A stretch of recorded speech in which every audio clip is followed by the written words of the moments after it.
They are one of the richest families in the world.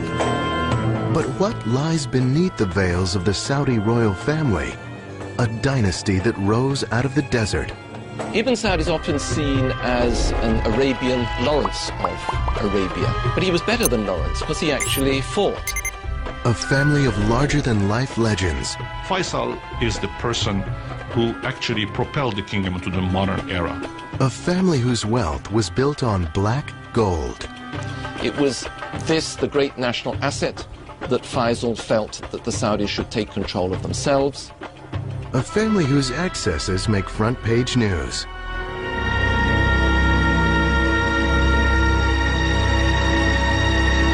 The Saudi royal family has been an American ally for over 70 years. But following the tragic events of September 11, 2001, when it was revealed that 15 of the 19 September 11th terrorists were Saudi citizens, questions arose about the future of this precarious alliance, first forged with the Saudi royal family's patriarch. In the deserts of the Arabian Peninsula, rife with warring Bedouin tribes, rose a man who would conquer an empire the size of Western Europe. Handsome and charismatic, Abdulaziz bin Rahman Al Saud, also known as Ibn Saud, might have stepped right out of the Arabian Nights. A man of great physical stature, at 6'4" tall, he towered over most of his Bedouin brothers and was a fierce warrior. Ibn Saud is often seen as an Arabian Lawrence of Arabia, but he was better than Lawrence because he actually fought, and his capture of Riyadh illustrates that. Ibn Saud was 26 when he engaged in the campaign that would define his early career. The battle to recapture the town of Riyadh, which had been lost by his father to the neighboring Rashid tribe a decade earlier.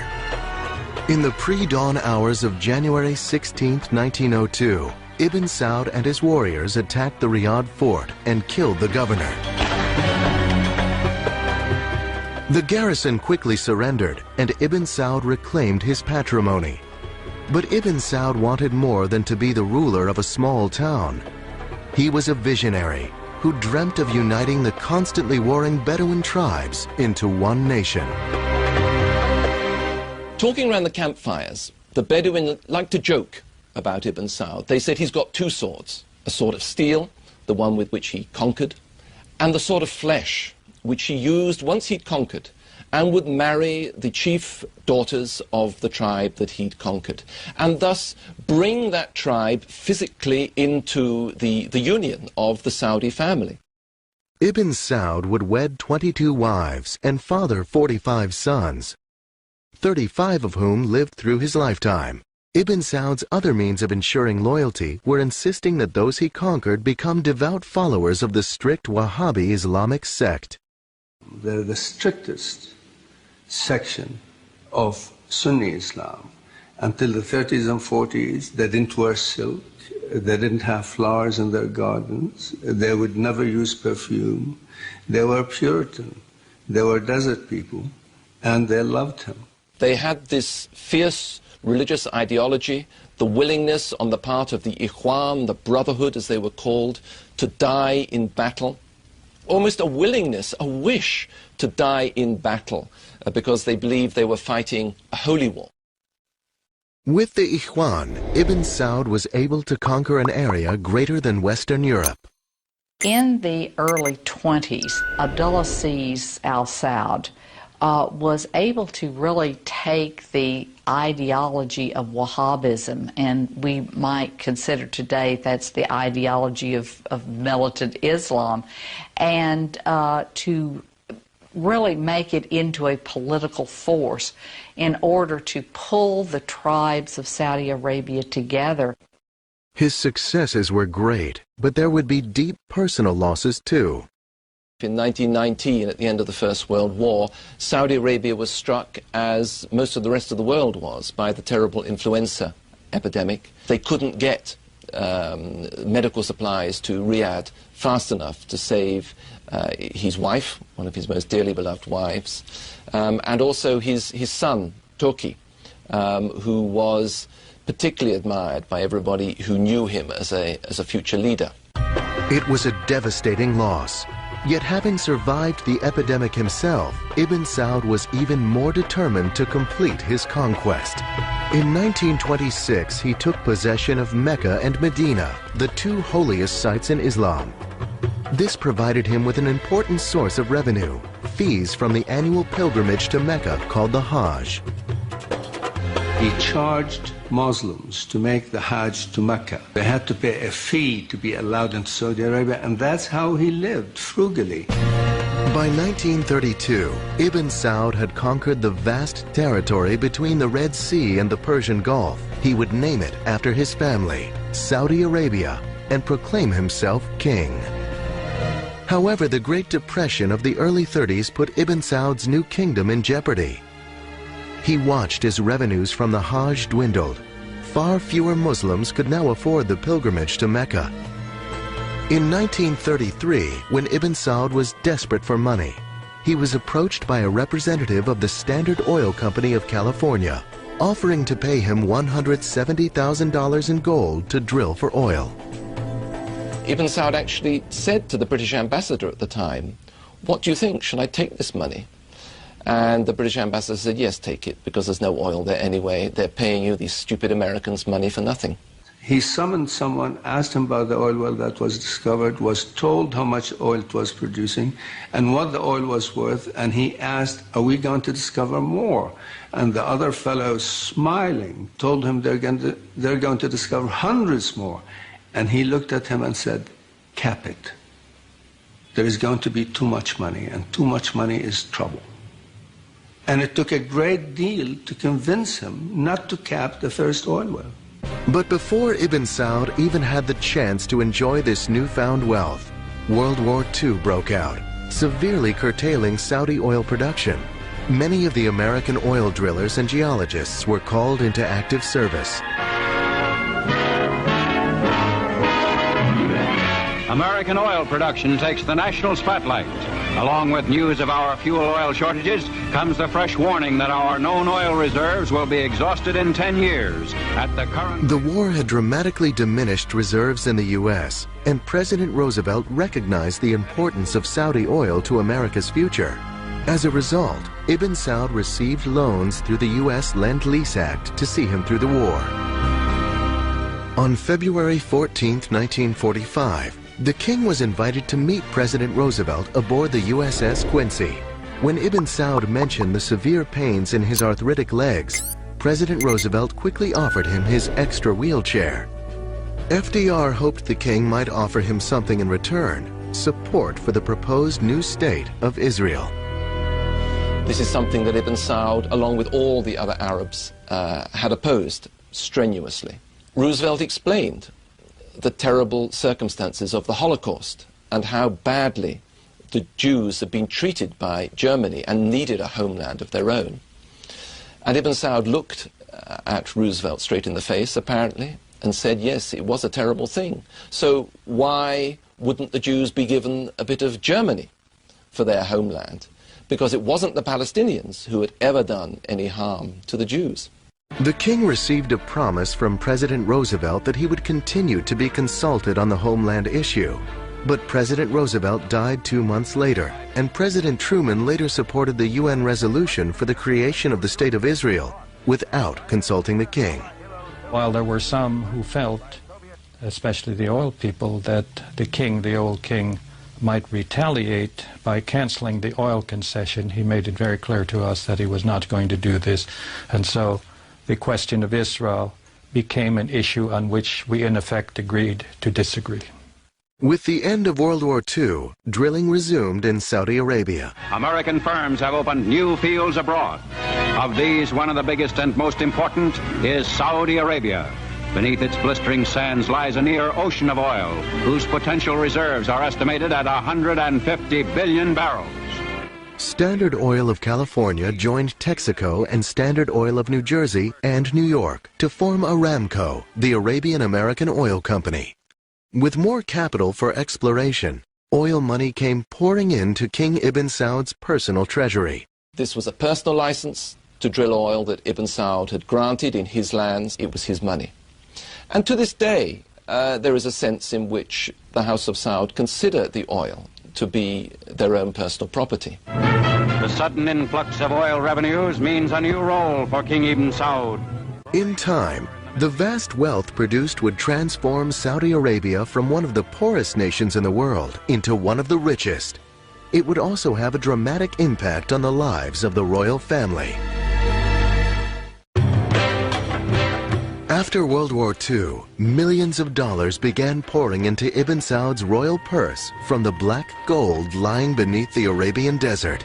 He had a lot of charm, personality, charisma. Nestor Sander, now 87, was a young paleontologist with Aramco when he met Ibn Saud. They drove into the camp there with this big black Chrysler sedan with these two big Somali slaves on either running board with a rifle and the red robes, and they were very fancy looking. That evening, the king gave a dinner for 40 Aramco employees. I looked at him and, you know, he had this patch over one eye. You never find a picture of him with a patch over his eye. This black patch was on his left eye because in 1923 and 24 he'd had erysipelas, and the erysipelas had destroyed the vision in the eye. Ibn Saud had provided a feast fit for a king. He was always very generous and made sure the tribes in his extended family were well taken care of. He gave them money, and of course when the oil came, he gave them more money. He saw to it that every tribe was happy. He saw to it that they would follow him without question. As well as spending money on the tribes, the king also enjoyed treating himself to the latest inventions, like the telephone. And he could be inventive when he ran into religious opposition. Ibn Saud arranged a special demonstration of how the telephone could work. And he had it call up a distant town. And he said to one religious sheikh, well, why don't you speak on the phone and see what you can hear at the other end? And at the other end, Ibn Saud had stationed another religious sheikh. And so when the religious saw that this work of the devil could in fact be used to make their own communications easier, they changed their mind. But by the early 50s, the king's health was failing. He had severe arthritis, was blind in one eye, and was scarred from his many battles. Knowing that his health was failing, Ibn Saud made sure his kingdom would stay in the family. In the last years of his life, Ibn Saud relied very strongly on his two eldest surviving sons, Saud and Faisal. But most people who knew the two brothers knew that the second brother, Faisal, was the one who really had it in his head, the one who had the political ability. And so, before he died, Ibn Saud is said to have brought the two brothers together and asked that although one would obviously become king, that was Saud, and the younger one, Faisal, would become crown prince, they should see themselves as a partnership and should work as a team. On November 9, 1953, Ibn Saud died in Faisal's arms at the age of 77. He was laid to rest in a simple, unmarked grave in keeping with Wahhabi tradition, which prohibits elaborate rituals. The simplest of ceremonies for a man they called the Lion of the Desert. He wanted to attain modernity for his people while keeping his society as it was in the earliest days of Islam. This is a tall order, but it's a formula that he perfected and that enabled Saudi Arabia to maintain its puritanical religion and at the same time accept modernity that has come through to this day, I believe. And I think that was it showed amazing vision on his part. Yet only a decade later, his son, King Saud, would come dangerously close to destroying everything his father had achieved. Saud was known as a mismanager. He was not what we would call a successful manager by modern standards. The country ran into huge deficits. He had a reputation for being more interested in the leisurely lifestyle than in the running of a country. King Saud turned out to be the most disastrous of the kings. No one has ever been quite able to figure out what he was motivated by, other than his own personal pleasure.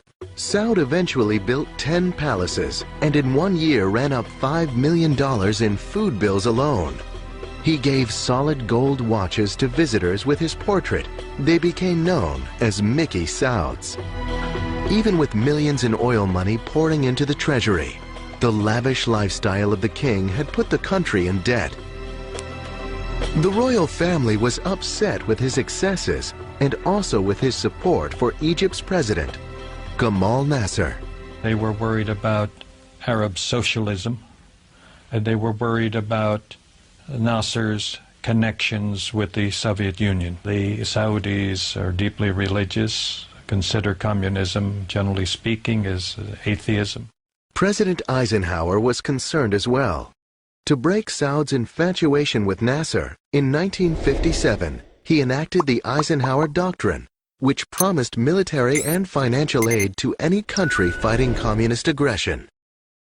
Eisenhower and Dulles had the idea for a time that Saud, representing the Saudi state, which was receiving more and more oil income, might be a useful counter to Nasser in the Arab world. America's military and economic aid dampened Saud's enthusiasm for Nasser. In 1957, Eisenhower invited Saud to visit the White House. When King Saud arrived in Washington, D.C. with his entourage, they stayed at Blair House. The king's servant was overheard commenting, "The U.S. president must be a poor man because he has such an old place for his guests to stay in." If King Saud wasn't everyone's choice of favorite house guest, his young son Mashour had stolen the hearts of Americans. The king had brought his son to receive treatment for polio at Walter Reed Hospital. Mashour was Saud's 24th son, and perhaps the only area where Saud excelled over his father, Ibn Saud, was in procreating. He was to sire 52 sons and 55 daughters. When visiting the United States, King Saud had been gracious and charming. But at home, his behavior was becoming a major embarrassment, and his excessive drinking had taken a toll on his health. He simply was not up to running a country that was rapidly moving from the 7th century into the 20th century. The skills, the sensitivities, the sophistication, the administrative skills, he just didn't possess. He was a rather tragic figure. The family council decided it was time for Crown Prince Faisal to assume the responsibilities of governing and appointed him prime minister. But in 1960, Saud sought to regain his power. The family acceded to his wishes, hoping he would rein in his lifestyle and finally take charge. But after 4 more years of huge deficits, in 1964, the royal family called upon the religious council, the ulema, to make a final decision as to who should rule. Saud was deposed and sent into exile in Greece. He would die 5 years later in 1969 at the age of 67. Crown Prince Faisal was named the new ruler of Saudi Arabia. King Faisal, I think you could almost call him the idealized king. He was tall, he was very distinguished looking, much more educated and worldly than any of the predecessors. The royal family now put their faith in Faisal to restore the health and wealth of the kingdom. In 1964, the royal family of Saudi Arabia declared their monarch, King Saud, unfit to rule. In his stead, they chose the heir apparent, King Faisal. Personality-wise, they were so different. Intellectually, they were so different. Saud, the last thing one would ever have said about him was that he was an intellectual. That wasn't his interest. Faisal was very well read, paid attention to all kinds of things. He was a very wise, able man. Faisal had been groomed all his life for the top spot. As a young boy of 14, he was singled out by his father, Ibn Saud, to make a trip to Europe. When he was only 25, his father appointed him foreign minister. He was a very modest, a very humble man. I remember his once saying to me, one should always listen twice as long, twice as much as one talks. In 1945, he was in his late 50s and had left his down to earth, extremely willing to fit in. Mayboy life behind. I understand that when he was a young man, he was a bit of a libertine at times. I can't say how much or just where, but that was what the stories were. Certainly, by the time I knew him, he was anything but. Faisal's first challenge was to save a failing economy. He initiated tough reforms, warning princes that they'd have to tighten their belts and lower their expectations. He initiated an ambitious 5-year economic plan, building schools, hospitals, and irrigation projects. Faisal, more than any other king in the kingdom, is the person who actually propelled the kingdom into the modern era. And he did it even to the risk of bringing television into Saudi Arabia. There were actual demonstrations against this wicked Western invention that would bring these ghastly soap operas showing the decadence of the West into the Holy Land. King Faisal insisted that this was an innovation which, under control, could actually enhance education and pushed it through. Faisal was a tough taskmaster, but he was equally demanding of himself. The man would work 12 to 14 hours a day, receiving petitions, seeing foreign diplomats, meeting with his cabinet. So he was unlike any other Saudi ruler I have known. He was a creature of work. Faisal had already begun initiating reforms when he was the prime minister under King Saud, including eliminating slavery in 1962 when pressured by President Kennedy. President Kennedy supposedly said to Faisal, Your Majesty, you're going to deny this, but there are slaves in your country, and I want them freed. And they were freed as a result of this meeting. He was the cleverest king they ever had, and in some ways revolutionary. And I'll give you an example. Girls' schools didn't exist until Faisal became king. And when he opened the first one, there were a lot of protests from the ulamas and everybody else. They wanted to tear it down, and he stood his ground and got away with it. Faisal understood the need for keeping the Bedouins and the religious leaders happy, and he fully enjoyed taking part in traditional Bedouin customs. Faisal had no difficulty dealing with the religious sheikhs because nobody could say that Faisal was not a holy man, rather an austere character who rejected big plush bedrooms to sleep on a simple bed. By the 1970s, the economy was on the upswing. The demand for oil had exploded. Everything seemed possible. I mean, it just seemed a cornucopia that, you know, was going to be there forever.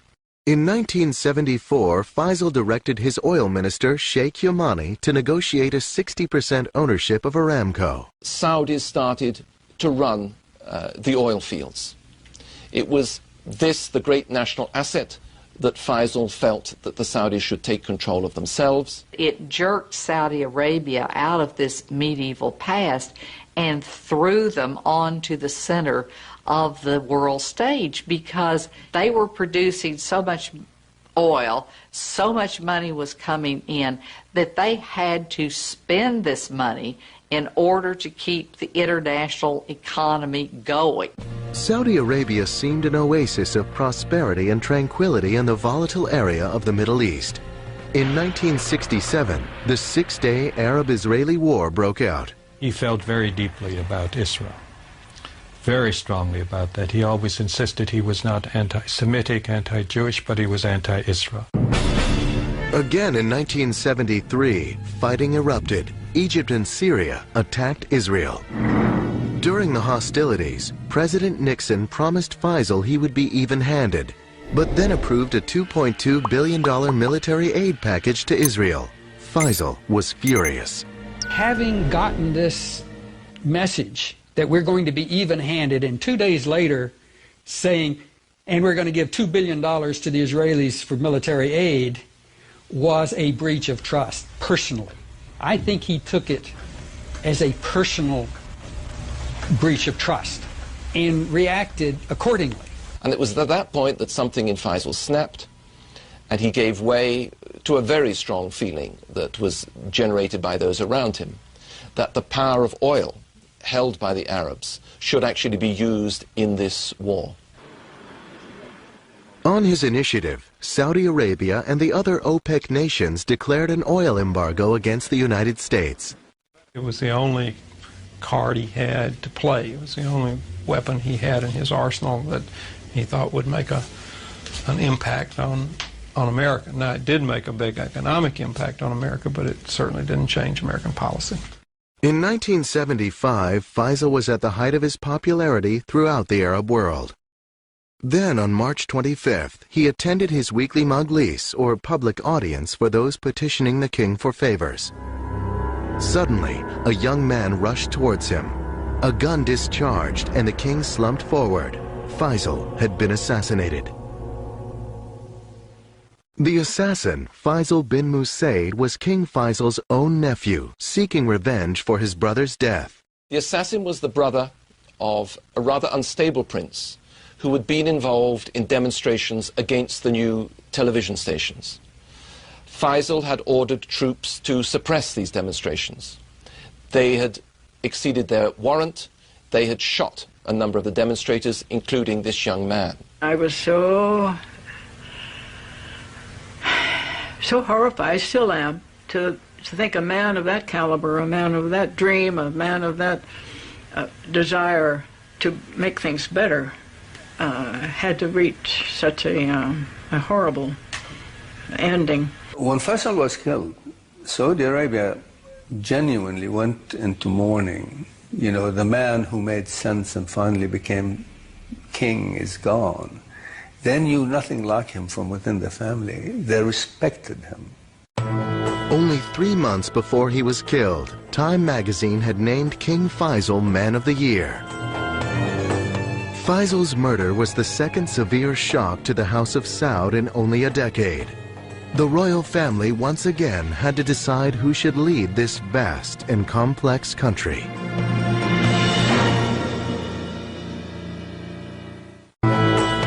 On March 25, 1975, King Faisal of Saudi Arabia was assassinated. Even as the country mourned his tragic death, the royal family moved quickly to choose the next king. The line of succession usually went to the next eldest son of Ibn Saud. However, Muhammad, the next in line, would be passed over by the royal family because of his drinking and volatile temper. The next eldest son, Khalid, was chosen instead. He was kindly. People felt, and indeed he was, benign. And he also had a great wisdom. And he had this very important role of dealing with the conservative religious sheikhs. He certainly had the down-home touch. Most Saudis regarded Khalid as a very loving uncle. Khalid was more of a caretaker king, unlike Faisal, who was always busy running a government. Khalid was much more comfortable in the tribal environment. King Khalid preferred the sporting life to governing. King Khalid loved sitting in the desert. He loved his hawks. But as he got older, he wasn't so mobile. And so he had a sofa put into the back of an all-terrain vehicle and would go out hunting in that. The day-to-day responsibilities for running the government fell to Khalid's brother, Crown Prince Fahd. Fahd was the executive, the thinker, the modernizer. Khalid represented the more traditional side, the more religious side. But this royal partnership was shaken to its core by major events in 1979. In January, Iran, Saudi Arabia's northern neighbor, was taken over by Shia fundamentalists. The Shah had fled, and Muslim cleric Ayatollah Khomeini now governed a new militant theocracy. Khomeini and the Iranians trying to export that revolution, and that Saudi Arabia was a really tempting target. The royal family are Sunni Muslims, but there is a sizable Shia minority in the east near the oil fields. After Khomeini's victory, they rose up in protest and were quickly suppressed by 20,000 Saudi National Guards. Then in December of 1979, the royal family faced another ominous threat. The Soviet Union had invaded Afghanistan. King Khalid viewed the Soviet presence as a serious threat to the region. The Soviet Union was seen as godless. It was godless, and therefore a direct threat not just to Afghanistan but to the whole Muslim community. Saudi Arabia would support the Mujahideen, religious fundamentalists fighting the Soviets, including many young Saudi Arabians who went there to fight. It was very successful for the Saudis and successful for us. The Soviets were defeated. And all these young Mujahideen, paid and trained by the Saudis and to some degree paid and trained by us, were also victorious. But actions have consequences. But King Khalid would not live to see the Soviets defeated in Afghanistan. He died of a heart attack in 1982. Crown Prince Fahd made a smooth transition into his role as king, having been a ruling partner for years. Very gregarious. He would talk sometimes for 2 or 3 hours at a stretch. He was a very literate, very astute person in terms of his knowledge of the world, in terms of his grasp of the diplomacy at the moment. But one of Fahd's major challenges was facing him right at home. Some of the young Saudis who fought in Afghanistan experienced a difficult transition when they returned home. They now viewed the royal family in a new light. How do you get them back on the farm after they've seen Pari? I hate to describe Kabul as Pari, but you know, how do you reintegrate young warriors when they come back victorious from a war? They looked and they saw, instead of a country ruled by shepherd kings living austere Muslim lives, they saw a country that was run by and for the benefit of the royal family, and where there was a gap between what the royal family said and what it actually did. While the king and royal princes, now thought to number at least 5,000, still claimed to be devoted followers of the strict Wahhabi sect, their opulent lifestyles seemed a contradiction. When Fahd was crowned prince, he lost $6 million in one night of gambling in Monte Carlo. As king, Forbes magazine estimated his wealth to be about $30 billion. He built several palaces, but his favorite getaway would be an expansive estate in Marbella, Spain, with 2 yachts moored offshore for partying. But the good life does have a price. The king's weight would balloon up into, you know, well over 200 pounds and perhaps a good deal closer to 300 pounds. And then he would go on these crash dives. But pretty soon you'd see him, and even in the flattering, concealing garments that Saudis wore, you could tell that there was a lot of king there beneath these garments. I think it added to the way people saw him as someone who was not as self-disciplined and with the same inner checks that someone like Faisal so totally had. Many of the princes live as splendidly as kings. Prince Al-Walid, grandson of Ibn Saud, the founder of Saudi Arabia, is one of the richest men in the world, worth about $20 billion. The prince enjoys showing off his $100 million palace with 17 dining rooms, 12 elevators, a private screening room, movies are forbidden in Saudi Arabia, and his own stuffed zoo. This flaunting of wealth did not sit well with Saudi fundamentalists who returned from fighting in Afghanistan. They viewed the Saudi dynasty as decadent and corrupt. Fahd's smooth transition to power was turning into a bumpy ride, as threats, both internal and external, began to plague his reign. You had this population explosion, more and more people who were needing education and needing health service and needing housing and needing jobs. And the Saudis just were not producing the jobs that they needed in order to keep the population, satisfied. In 1990, the Saudi royal family would confront an even more ominous threat. Saddam Hussein of Iraq invaded Kuwait, a neighbor to Saudi Arabia.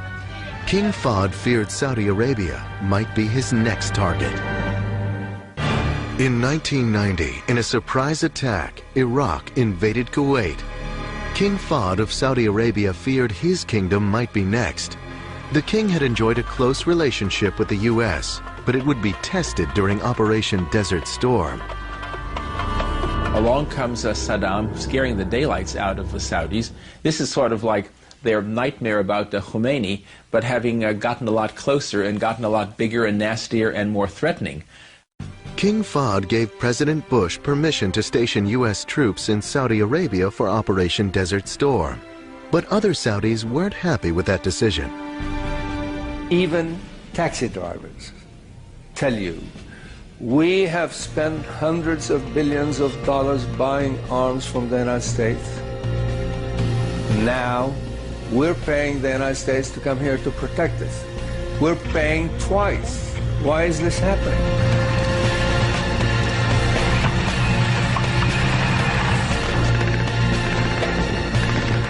After Iraq's defeat, 5,000 American soldiers remained behind in Saudi Arabia. Muslim clerics and international terrorist Osama bin Laden would angrily denounce the royal family for allowing these infidels to remain on Muslim soil. Saudis had always had a real fear and resentment of an American military presence in Saudi Arabia for two reasons. One, they are xenophobic, and the idea of armed foreigners in the country was very disquieting to them. Another thing that was of grave concern to them was that they consider Saudi Arabia to be sacred soil because it is the place where Mecca and Medina are. In November 1995, angry rhetoric turned to violence. A U.S. training mission in Riyadh was bombed, killing 5 Americans. The following year, another devastating attack. A U.S. military housing complex in Dhahran. 19 Americans were killed. King Fahd claimed to have found and executed the guilty terrorists, but FBI agents complained that they hadn't been given access to the investigations. There was now a decided chill in relations between the United States and Saudi Arabia. Internally, King Fahd faced other problems. He had anteed up the major tab for Desert Storm, about $55 billion, and the economy was suffering. Yet he chose not to cut back on princely stipends or commissions. Rather than reining in the royal family, he more or less just let them run wild. I think Fahd really was breaking the commitment to what I might call social justice in Saudi Arabia and allowing the elites to amass great wealth. In 1995, during this period of growing discontent, King Fahd suffered a major stroke. Since then, he hasn't been well enough physically or mentally to run the government. Crown Prince Abdullah has been running the government and will become the next ruler of Saudi Arabia when Fahd dies. Abdullah is the right man at the right time. He has maintained his ties to the traditionalists. He is very well respected by all Saudis as being pious, uncorrupted, and he has really stepped in and began to, cut down on the prerogatives of the royal family. Abdullah is well aware of the challenges facing him at home. And internationally, Saudi policies were being questioned since the revelation that 15 of the 19 terrorists who attacked on 9/11 were Saudi citizens. In 2002, families of those who perished brought a $1 trillion lawsuit against Arab banks, charitable organizations, and 3 Saudi royal princes, including Prince Sultan, the defense minister, and Prince Turki Al Faisal, ambassador to Britain. The lawsuit charged that they had supported terrorist groups like Al-Qaeda, responsible for the attack on the World Trade Center and the Pentagon. Although we cannot prove that high-ranking Saudi officials committed this atrocity, we know for a certainty that they were the terrorists' travel agents who delivered them well-fed, well-trained, and well-equipped to the World Trade Center that day. The lawsuit added to the already strained relations between Saudi Arabia and the United States, and the royal family threatened to take billions of its assets out of America. And unlike 1990, when they had allowed the United States use of its air bases during the war against Iraq, in 2002, Crown Prince Abdullah said no to the U.S. unless the attack was sanctioned by the United Nations. After 70 years of interdependency trading oil for security, it seemed the royal family and the United States had reached a critical turning point. No one could predict the fate of the Saudi family. But since they already had managed an incredible leap from the Middle Ages to the 21st century in only 7 decades, many felt they would probably weather this as well. This is a vibrant society. It has its problems, like all societies in the world, but it is not a failed society. It is experiencing growing pains, but it is a society that will certainly endure.